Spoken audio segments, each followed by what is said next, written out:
Bienvenidos a la Confraternidad de la Floresta, un lugar donde la verdad de Cristo transforma vidas y fortalece la fe. Hace 25 años, un 14 de julio, mi esposa y yo entramos por esa puerta y contrajimos matrimonio. Ahorita este 14 de julio vamos a cumplir 25 años de casados. Aquí, en este lugar, recuerdo cómo fue la decoración, cómo fue toda la adecuación. Usted se imagina lo que se siente después de tanto tiempo volver a entrar por este lugar. Hace 21 años y medio aproximadamente, acá, en esta silla de aquí adelante, recuerdo que había un tapete, y cuando yo entré al servicio, yo le dije a mi esposa, sentémonos adelante. Y mi esposa me dijo, ¿por qué adelante? Le dije, porque el servicio de hoy va a ser sobre las rodillas. Y en la parte de adelante, la única parte donde hay tapete. Corrí hacia adelante y efectivamente desde que entré, el Señor, con San Juan capítulo 5, fue que nos hizo el llamado a las misiones aquí en este lugar. Y cuando el pastor leyó el texto bíblico hablando del paralítico de Betesda, antes de que el pastor empezara a predicar, ya el Señor me estaba ministrando con ese texto y me estaba diciendo, ¿cuántos paralíticos hay alrededor del pozo? Yo le decía, Señor, muchos. Me decía, ¿a cuántos sané?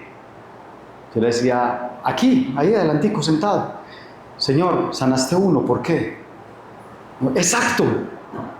¿Tú por qué estás buscando quién se vaya para el norte de Antioquia a continuar la obra si yo te he capacitado es a ti? Si yo te he provisto milagrosamente es a ti. ¿Por qué estás buscando a quién enviar si yo te estoy enviando a ti y a tu familia?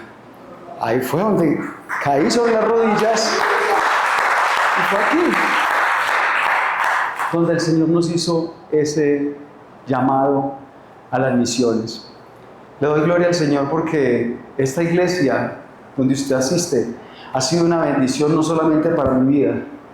Esta iglesia donde usted asiste, la Confraternidad de la Floresta, ha sido formadora, diría yo, de un 50% de los pastores y líderes que ahora lideran la confraternidad en las diferentes iglesias. De acá han salido grandes líderes, grandes personas.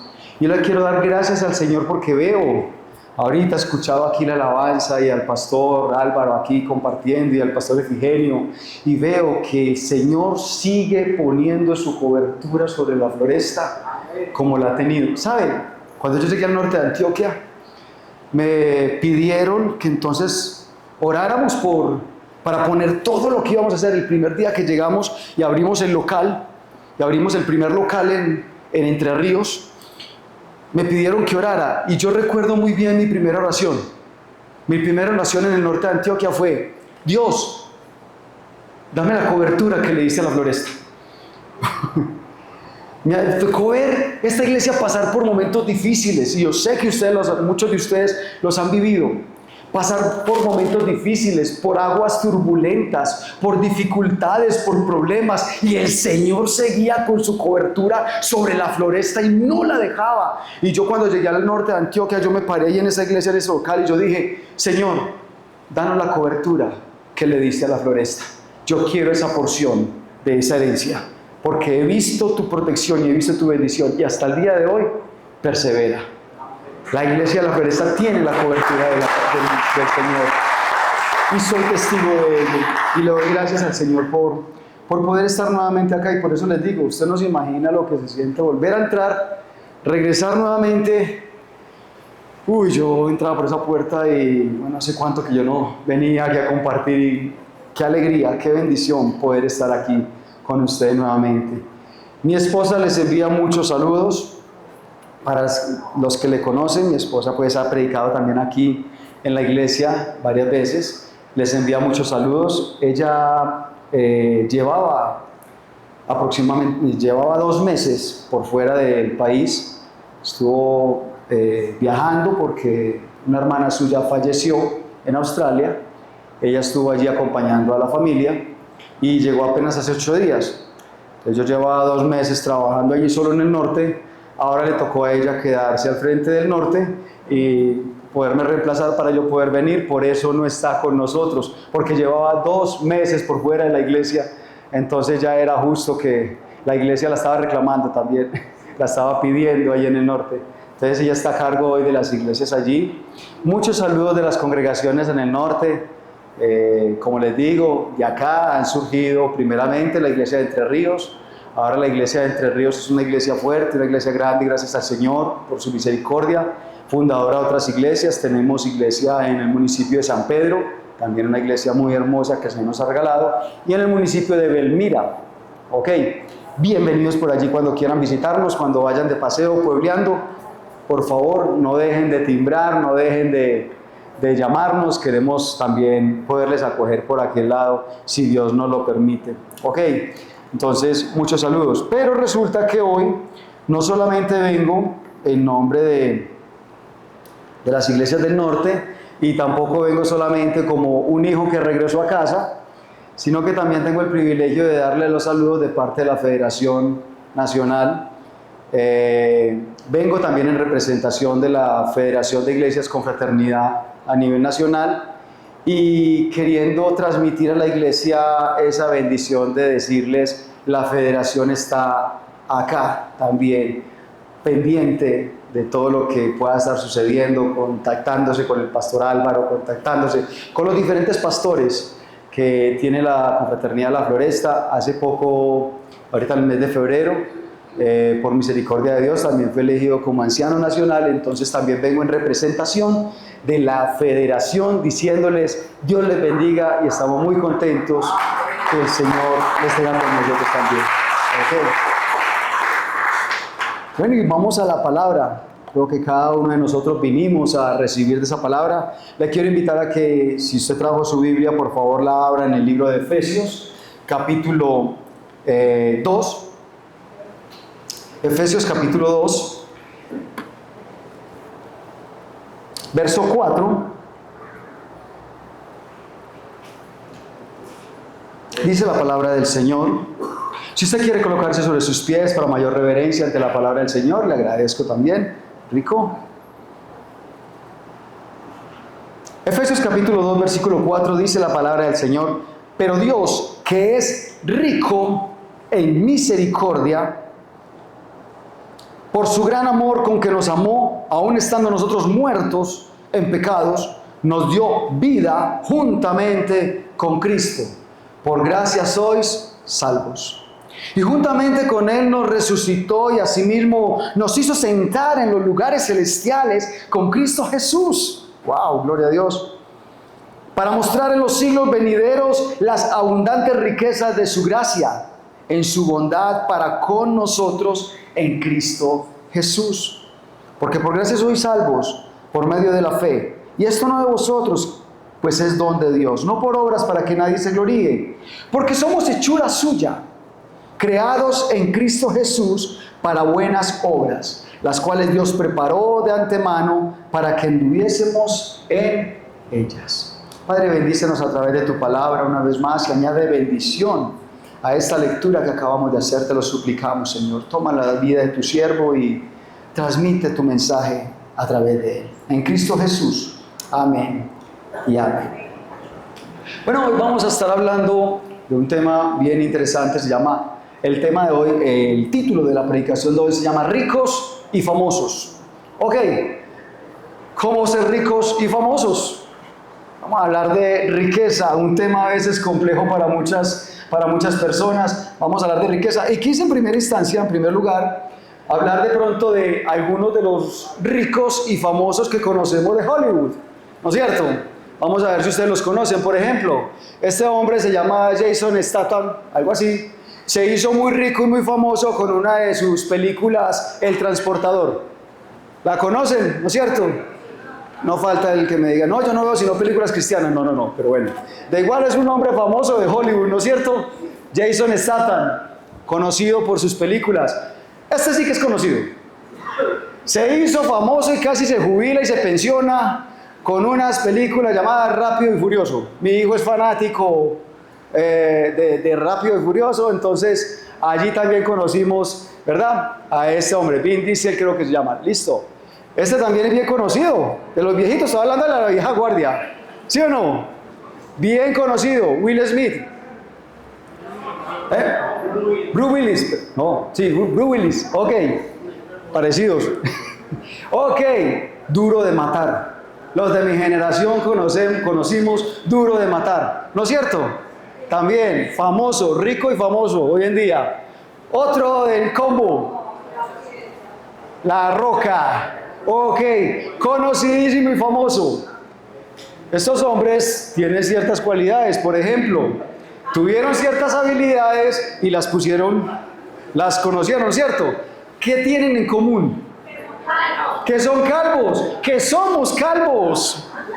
Eso es un gran privilegio, una gran bendición. Cuando yo vi estos 4 hombres y los coloqué allí, yo me di cuenta, venga, yo pude haber sido rico y famoso. Lo que pasa es que estoy geográficamente mal ubicado, no nací en Hollywood.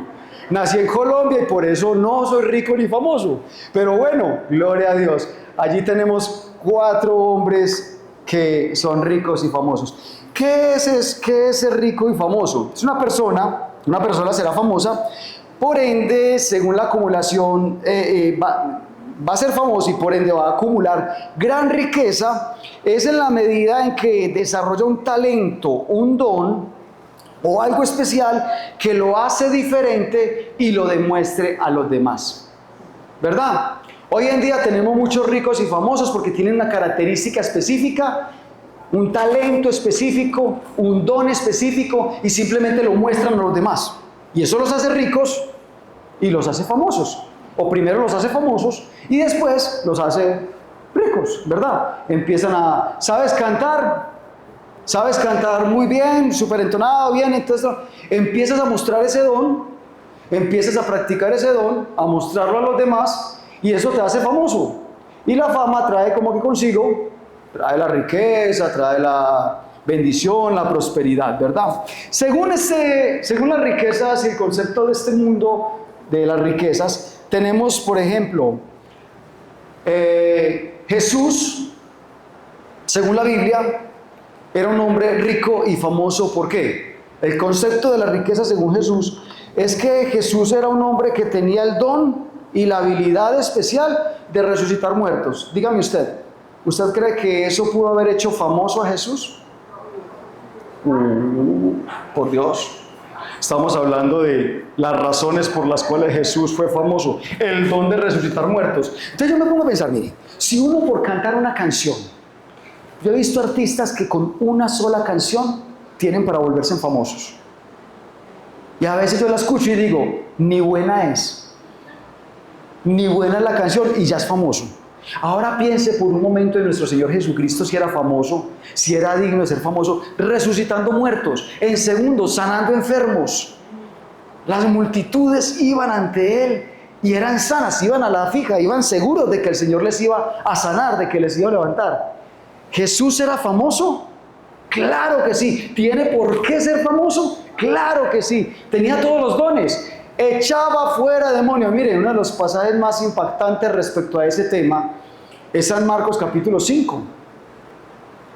Dice que los discípulos vienen de la tempestad, de una noche de turbulencia, de una noche el mar pegándoles, casi se anegaba, casi se hundía el barco. Y dice la palabra que Jesús se levanta, despiertan a Jesús y Él les dice, calla, enmudece.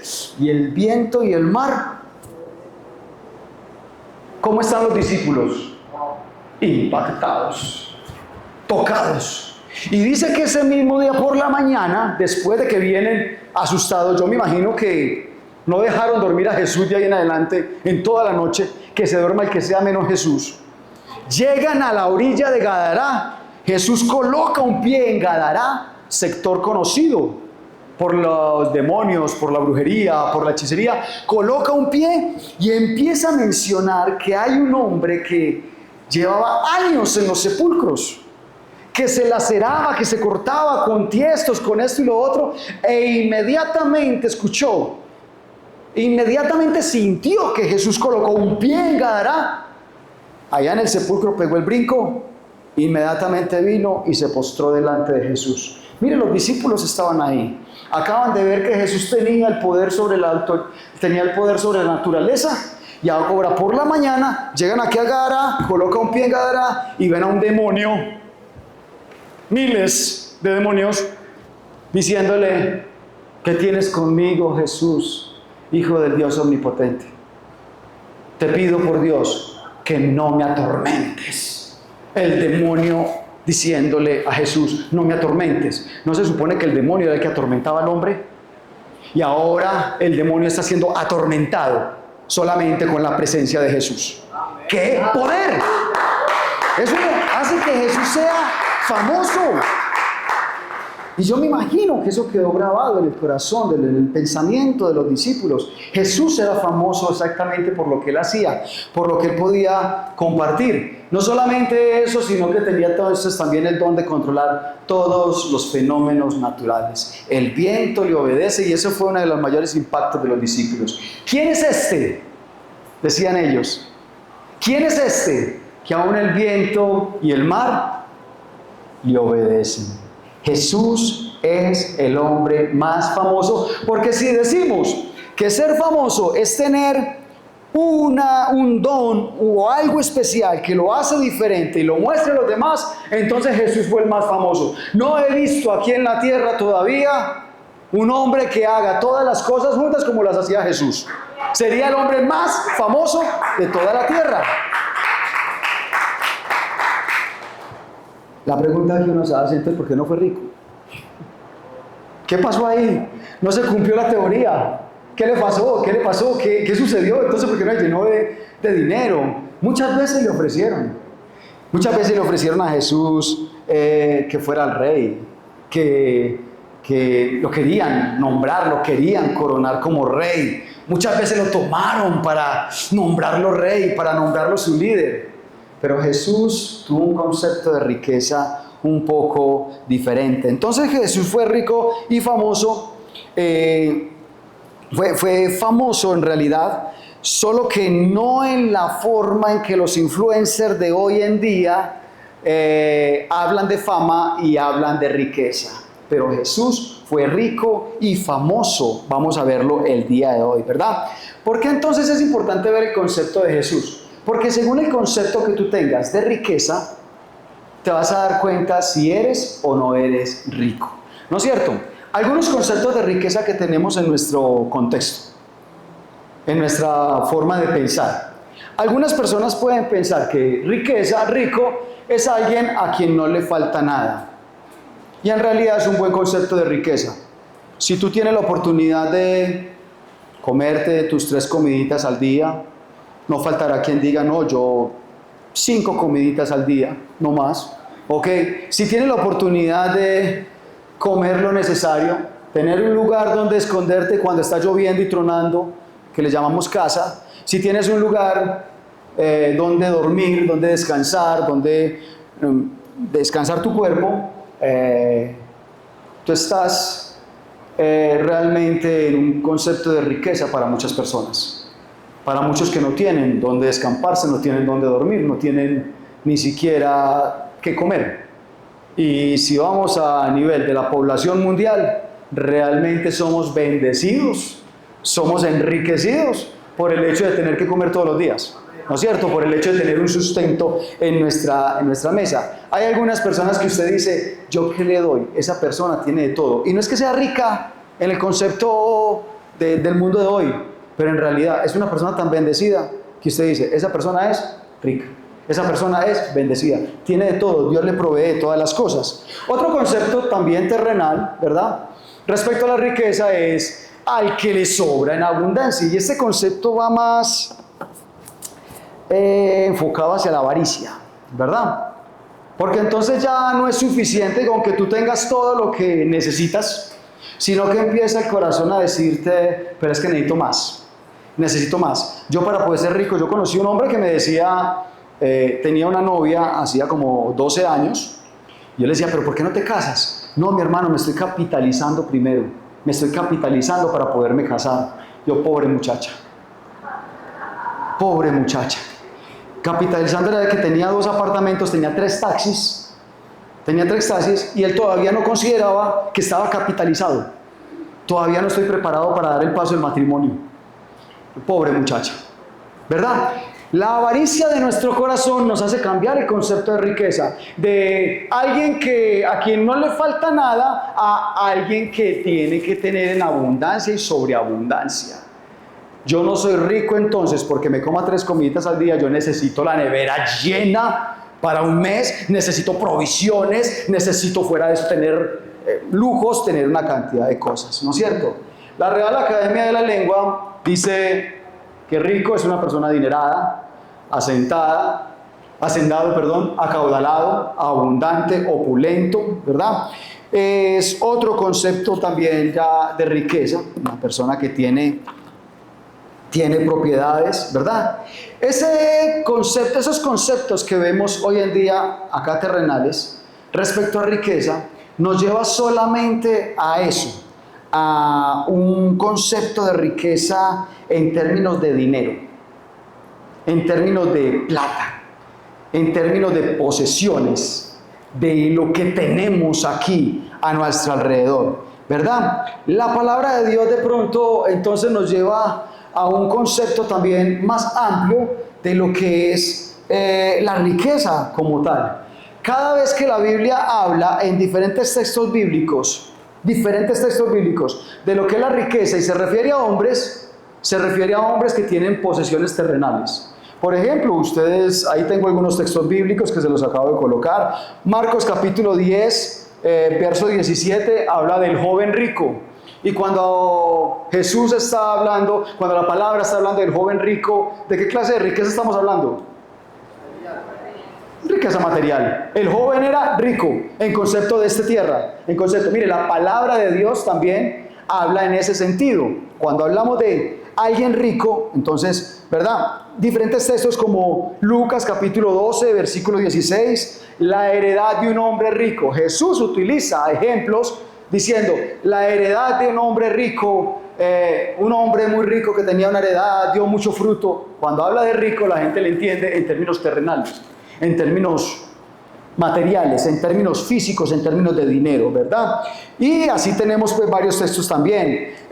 Mateo 27, 57 nos habla de un hombre rico llamado José, que era de Arimatea, un hombre rico. Cuando hablamos de un hombre rico, entonces cuando la Biblia habla, refiriéndose a humanos, refiriéndose a hombres, ¿verdad? Refiriéndose a hombres. Cuando la Biblia habla de hombres ricos, está hablando también en términos materiales. Lo comparte Jesús, lo habla la palabra. Ahora vamos a mirar de pronto en términos del reino cómo habla la Biblia. El texto bíblico que estamos leyendo ya nos habla entonces en primera instancia de un ser que es rico. Empezamos en Efesios capítulo 2, versículo 4 diciendo, pero Dios, que es rico en misericordia. Dios es rico en misericordia. Entonces ya aquí como que de una u otra forma nos tiene que empezar a cambiar el chip. Tiene que empezar a cambiarnos el concepto de riqueza. Si tú eres ciudadano del reino y aspiras y esperas y anhelas el reino de los cielos, tú tienes que entender el concepto de riqueza desde otra perspectiva. Y esto es bien importante y bien trascendental para la iglesia cristiana hoy en día. Una iglesia cristiana donde solamente se habla de bienes materiales y de prosperidad económica es una iglesia que está enfocada en lo terrenal, en lo material, en lo humano. No es una iglesia que te está preparando para el reino de los cielos. En el reino de los cielos, ¿para qué te va a servir? Tal vez la riqueza material, si no la sabes utilizar acá en la tierra. Entonces tenemos que empezar a cambiar el chip. La palabra de Dios nos habla de un Dios que es rico en misericordia. Y es tremendo porque entonces dice, versículo 5, aún estando nosotros muertos en pecado, Dios nos dio vida juntamente con Cristo.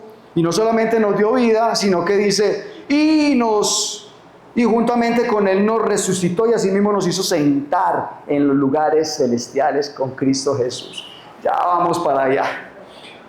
Dios es rico en misericordia y lo que nos está diciendo el versículo 6 y el versículo 5 y el versículo 6 es, y es generoso para compartirla.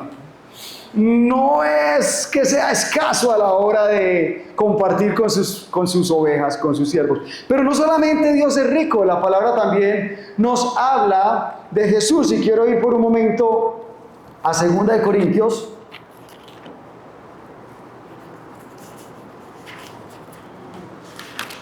Segunda de Corintios capítulo 8, verso 9.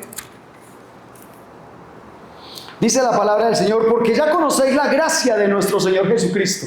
Escuchen, la gracia de nuestro Señor Jesucristo, que por amor a vosotros se hizo pobre en términos terrenales, ¿verdad?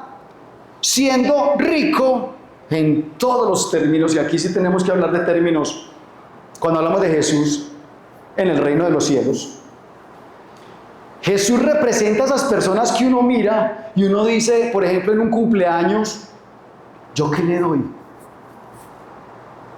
Yo no sé si usted lo han invitado a un cumpleaños de un rico, hablando en términos terrenales, que usted dice, ¿yo qué le doy?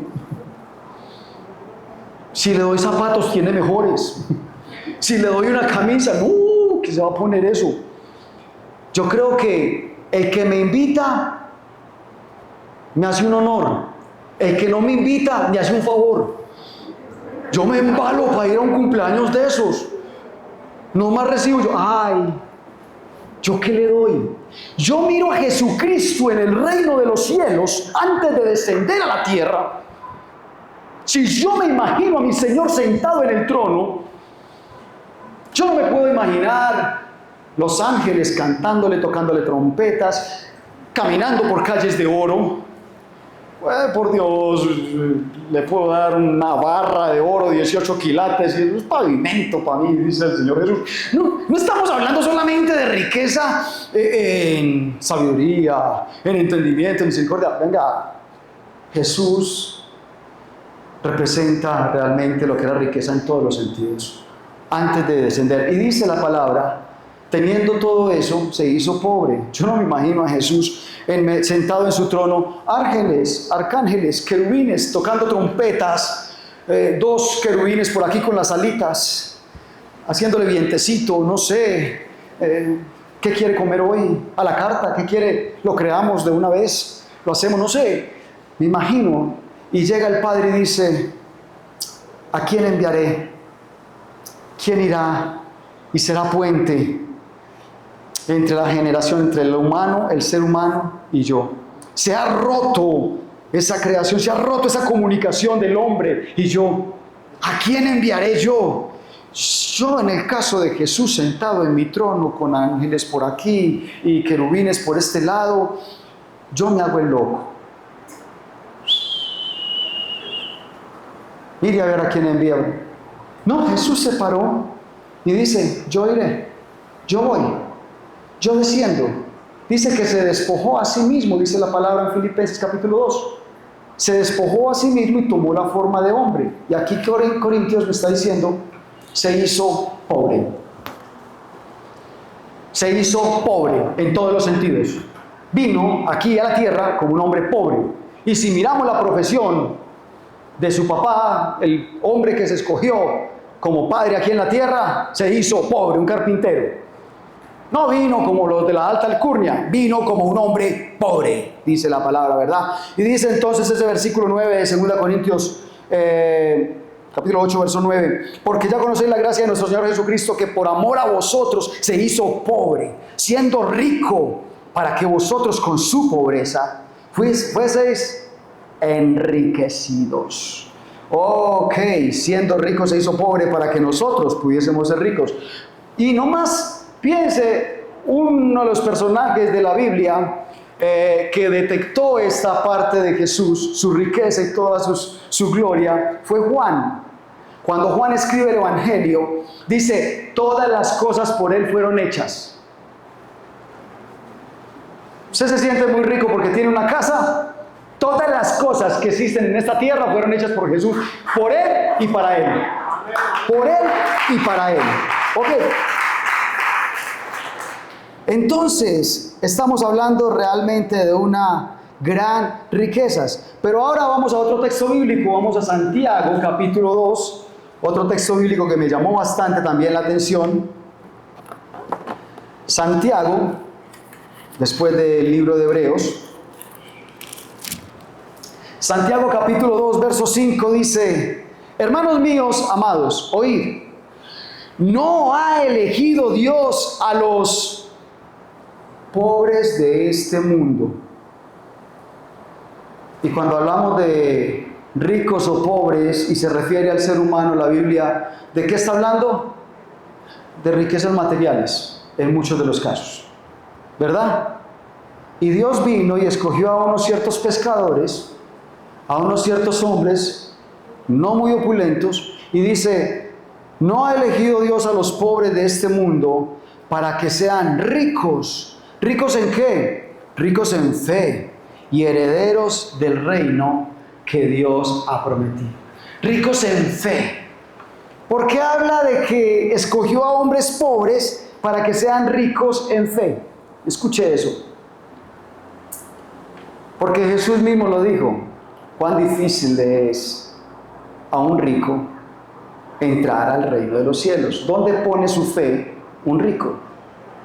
Y que conste, no estamos diciendo que tener riquezas sea pecado. Ojo con eso. Entonces los pobres, los ricos se me van. No estamos diciendo eso. Pero estamos diciendo que necesitamos cristianos ricos en fe, que pongan su confianza no en la platica que tienen allí en el banco guardada, que pongan su esperanza no en lo que las riquezas que han acumulado. Dios escogió a hombres que reconocieran en su corazón que no tienen nada, para que todo el tiempo estén confiando, pongan su fe para que sean ricos, abundantes. Necesitamos hombres pobres. Y de pronto ya no estamos hablando en términos materiales, ya estamos hablando en términos de corazón. Que reconozcan la necesidad que tenemos y la dependencia que tenemos de Dios. Que Él es el proveedor independiente, que tengas mucho, tengas poco. Que todos los días tengan la capacidad de sentarse frente a un desayuno, un almuerzo, una comida y decir: gracias Dios porque tú la pusiste acá. Porque eso es provisión tuya, independiente de cuánta plata hay en el banco. Señor, esto lo proveíste tú.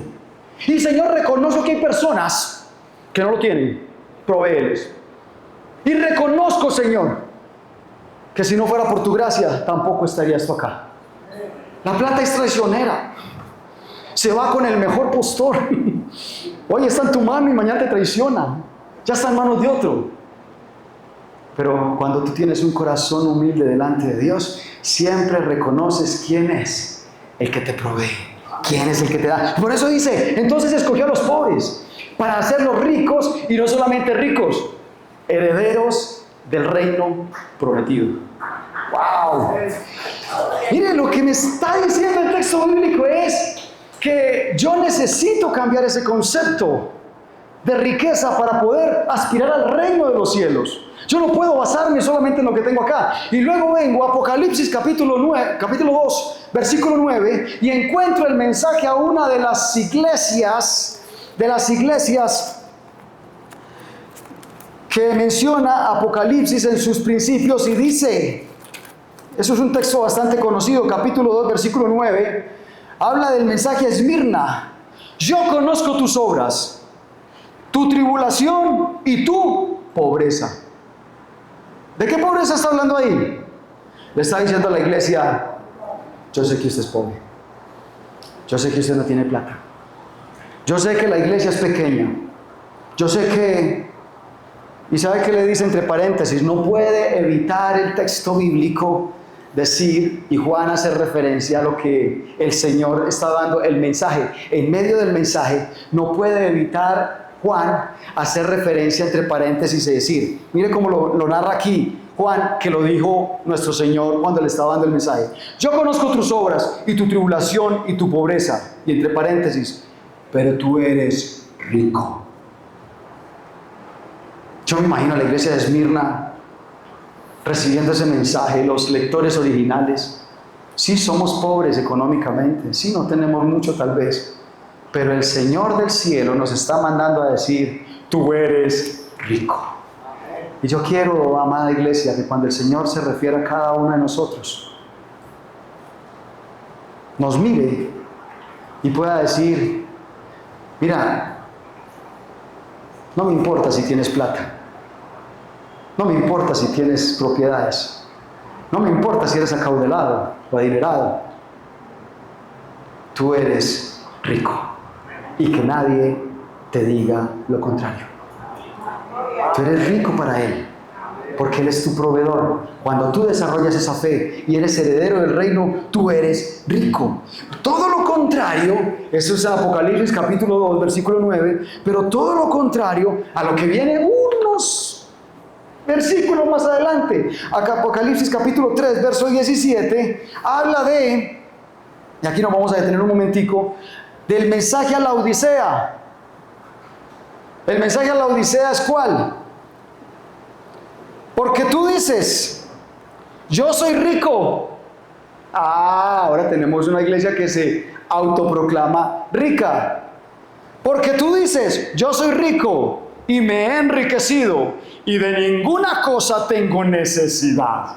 Aquí lo que sobra es plata. ¿Y qué dice Dios? Y no sabes que tú eres un desventurado, miserable, pobre, ciego y desnudo. Usted lo único que tiene es plata. Literal. No tiene más. Entonces, ¿a qué estamos apuntando? A la coherencia. Coherencia de vida cristiana, iglesia. Coherencia. ¿Qué estás buscando? ¿Qué estás anhelando? ¿Qué estás deseando? ¿Tú por qué viniste a la iglesia hoy? Coherencia de vida cristiana significa que si yo estoy aspirando a un reino de los cielos, yo tengo que mirar qué es riqueza en el reino de los cielos. Y créame, usted ser pobre aquí en la tierra, promedio de vida, 70, 80, para los buenos cristianos, 90. Hay algunos que vamos a llegar a 100, ¿no es cierto? 100 añitos y usted aquí se le van volando. Yo me acuerdo de mi infancia como si fuera ayer y ahorita en julio cumplo 50. Se fueron volando. 100 añitos se le van a usted volando. Piense usted por un momento, llegar a la eternidad. Es que esa palabra ya pesa. 100 años frente a su eternidad. Llegar a usted a esa eternidad y que Dios le diga, bueno, sí tienes acceso al reino de los cielos, pero vas a ser pobre por la eternidad. Porque fuiste pobre en fe, pobre en misericordia, pobre en los frutos del Espíritu. Aquí por la eternidad vas a ser pobre. Yo prefiero aguantar hambre aquí. Amén. 100 añitos así sea, como sea, pero yo prefiero que el Señor me escoja en fe. Pero cuando ya llegue a mi eternidad, de que el Señor me diga, bienvenido, buen siervo fiel, en lo poco has sido fiel, en lo mucho te pondré. Venga para acá, siéntese acá, siéntese que aquí está su lugar. Entonces, aquí mismo, por eso digo que nos vamos a detener un momentico ahí en Apocalipsis capítulo 3, versículo 17, porque entonces, ¿qué necesito para ser rico? El mismo Apocalipsis 3, 17 me lo dice. Dice el verso 18, por tanto, dice a la iglesia de la Odisea, yo te aconsejo, dice el Señor, que de mí compres oro refinado. Oro refinado en fuego. ¿Cómo? Para que seas rico, dice el texto. No lo digo yo, dice aquí. Por tanto, yo te aconsejo que de mí compres oro refinado en fuego para que seas rico. ¿Qué se refiere el Señor con oro refinado? Viene y le explica. Vestiduras blancas para vestirte. ¿Cómo puedo ser rico en el reino de los cielos? Vestiduras blancas. Miren, no importa cuánto dinero usted tenga. Lo que le debe preocupar es que lo haya conseguido honestamente. Que sus vestiduras estén blancas, que sus manos estén limpias. No importa cuánto dinero sea, que sea honesto, que sea provisto en medio de la santidad. Aquella persona que se enriqueció, no pagándole a sus trabajadores, es pobre, es miserable, es desventurado, está desnudo. Aquella persona que se enriqueció robando, que quitándole a los demás, así se crea un Robin Hood.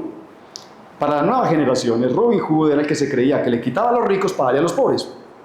¿Verdad? Hay que hacer la aclaración para las nuevas generaciones porque Robin Hood era ese. Se creía, y muchas veces nosotros tenemos el síndrome de Robin Hood, pero es que al que le estoy quitando no es a un pobre, es a un rico. Robar es robar delante de la presencia del Señor.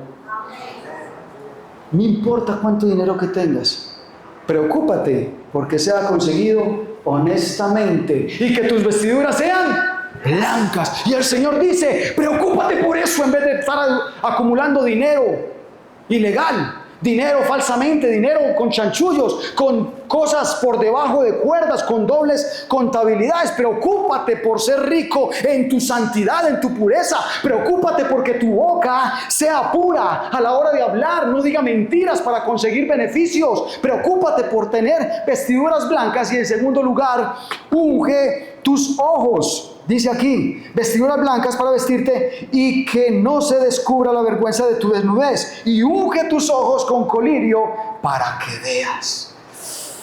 Unge tus ojos con colirio para que veas. Y mire, yo soy testimonio, mi vida es testimonio de que ver y hacer la voluntad de Dios te trae una riqueza que no tiene descripción, que no se puede describir en esta tierra, y añade riqueza material. La palabra de Dios dice en Mateo capítulo 5, bienaventurados los de corazón limpio, porque ellos verán a Dios. Y no está hablando en el futuro. Mateo capítulo 5 no está hablando en el futuro. Ellos van a ver a Dios el día postrero, cuando estén allí en el reino y puedan entonces decirle, Padre, te estamos viendo porque nuestro corazón fue limpio. No. El escritor de Mateo está describiendo que Jesús lo dijo en tiempo presente, presente continuo. Presente continuo. ¿Qué es un presente continuo? Es un presente que se da y se da y se hace y se hace y es efectivo todo el tiempo. Lo que está diciendo Mateo es, los que tienen el corazón limpio van a ver a Dios todos los días obrando en su vida cotidiana. ¿Cómo?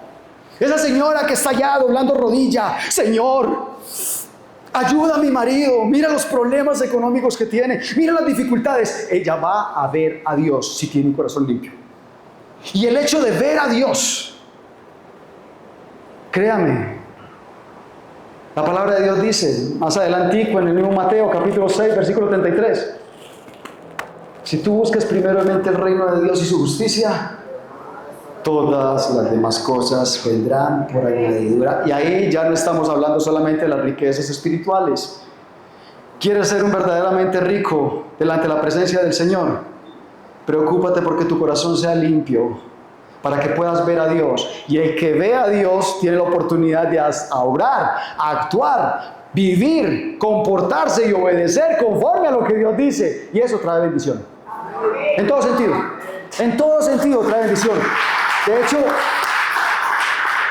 hay un texto bíblico que no lo incluí, pero viene a mi mente en este momento, y es Deuteronomio capítulo 28. Nosotros no podemos ignorar las bendiciones de la obediencia. Acontecerá que si oyeres atentamente la voz de Jehová tu Dios, para guardar y poner por obra, primero oyeres, luego guardar y poner por obra todas las palabras que yo te prescribo hoy, el Señor te engrandecerá sobre todas las naciones de la tierra. Y dice el versículo 2, y vendrán sobre ti todas estas bendiciones y te alcanzarán. ¡Wow! Yo no tengo que correr detrás de la bendición. Yo tengo que correr detrás de la obediencia. Y la bendición corre detrás de mí. Eso lo promete la palabra. Entonces, no hay nada más importante que ser rico verdaderamente con el concepto del reino. Vestiduras blancas, pureza y unos ojos limpios para poder ver lo que el Señor está haciendo. Ahora, volvemos otra vez a Efesios. Regresamos nuevamente a Efesios, porque entonces Efesios, el verso 5 nos dice, aún estando nosotros muertos en pecado, nos dio vida juntamente con Cristo. Y aquí está hablando entonces ya del proceso de enriquecimiento lícito. Ok. Aquí en la tierra hablamos de enriquecimiento ilícito. En el reino de los cielos, en los términos del reino, hablamos de enriquecimiento lícito. ¿Para qué Dios nos muestra todas sus riquezas? Dice el versículo 5, en primer lugar, ¿cómo es el proceso? que Dios tiene con los hombres, con nosotros, los seres humanos. En primer lugar dice, aún estando nosotros muertos en pecados, nos dio vida juntamente con Cristo. Lo primero que hizo fue, nos resucitó del mundo de pecado. Y usted me dirá, pero es que yo no soy tan pecador, yo no soy tan malo que digamos. En predicaciones, en otro estudio que hice respecto a este mismo texto bíblico, la palabra pecado significa hamartía. Hamartía en el griego original. Hamartía es no dar en el blanco, un término de cacería. Cuando usted va, y en esa época era cacería a punta de flecha, cuando usted ve un conejo y con una flecha quiere darle, tiene dos posibilidades. Una, le dio. La otra, no le dio. Y si no le dio, no hay almuerzo. Es sencillo. O le dio o no le dio. Y si no le dio, no hay comida. Es muy sencillo. Cuando traen este concepto al término de pecado, nosotros los cristianos somos muy laxos. No, pero es que yo soy buena gente. A veces, mete la pata. No le dio. Sencillo. Nosotros estamos, piense, usted como esposo, es el esposo que Dios esperaba que usted fuera con su mujer. Ahí es donde la mujer, usted como esposa, y el hombre, es la esposa que Dios esperaba que usted fuera para su cónyuge, lo apoya emocionalmente, usted como esposo la mantiene contenta. Por Dios. Nosotros no damos en el blanco, y por más que intentemos, como trabajadores, si trabajas 8 horas, realmente trabajas 8 horas. Y el patrón, ¿no es cierto? Nosotros no damos en el blanco de Dios, éramos incapaces de poder hacerlo. Y Él vino y viéndonos muertos en el pecado e incapaces de poder vivir a la santidad, ¿qué hizo Él? Nos resucitó y nos dio vida en primer lugar.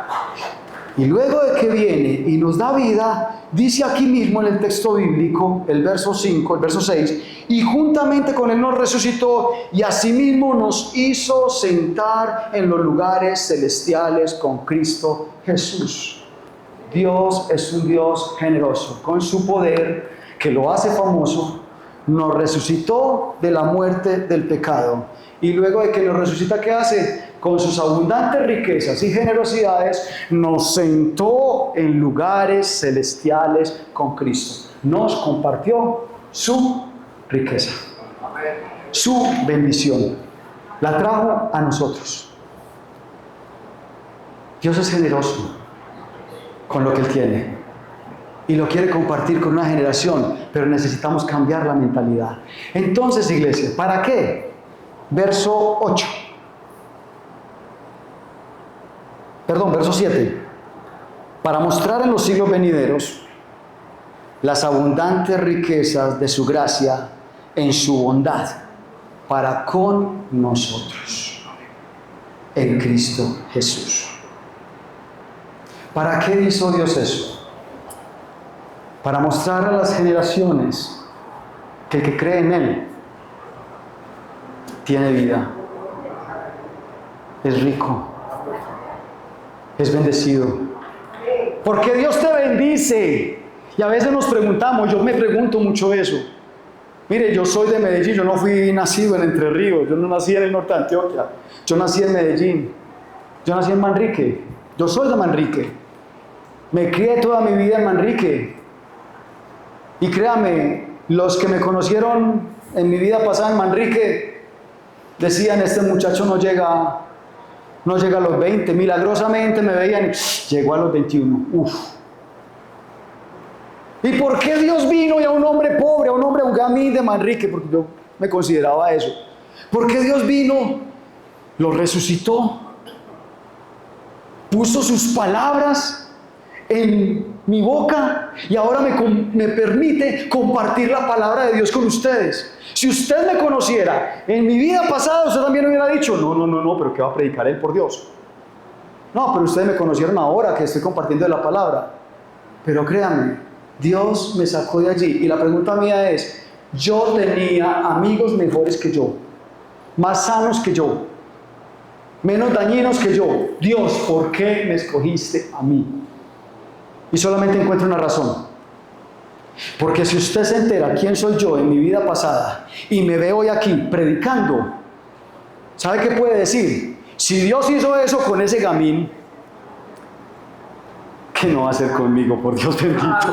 Con todas las oportunidades que Dios me ha dado. ¿Qué no puede hacer Dios con usted, por Dios? Yo no sé de dónde habrá nacido usted, tal vez en una situación diferente, más dura que la mía, o tal vez más tranquila. Lo que Dios está queriendo decir hoy es, yo te resucité y yo te quiero sentar, te quiero hacer sentir que estás sentado en lugares celestiales. La iglesia cristiana, la iglesia de Cristo es rica, es bendecida, es prosperada. El Señor se encarga de ello. Que no nos digan lo contrario, que no nos hagan sentir, pero el concepto de riqueza que tengamos, la forma en que nosotros cambiemos la visión de riqueza es lo que nos va a hacer sentir ricos o sentir pobres. Y quiero terminar con el verso 10 de ahí, de ese mismo texto de Efesios. Porque somos hechura suya, creados ¿para qué? Creados en Cristo Jesús para buenas obras. Ay, Señor, que no seamos de esos ricos que esconden lo que tienen. Lo que Jesús nos está diciendo, lo que la palabra de Dios nos está diciendo, hay una cantidad de ricos de bajo perfil, que manejan bajo perfil, no quieren que nadie se dé cuenta de lo que tienen. Con las riquezas del reino, con lo que Dios te dio, con lo que Dios puso en nuestras manos, Él quiere que seamos abundantes, generosos. No hay problema, nadie te lo puede quitar. Nadie te puede robar esa riqueza. Nadie te puede quitar esa bendición. Entonces lo que está diciendo es que Dios está esperando, anhela, desea una iglesia rica y famosa en buenas obras. Porque tenemos un mundo rico y famoso en deshonestidad,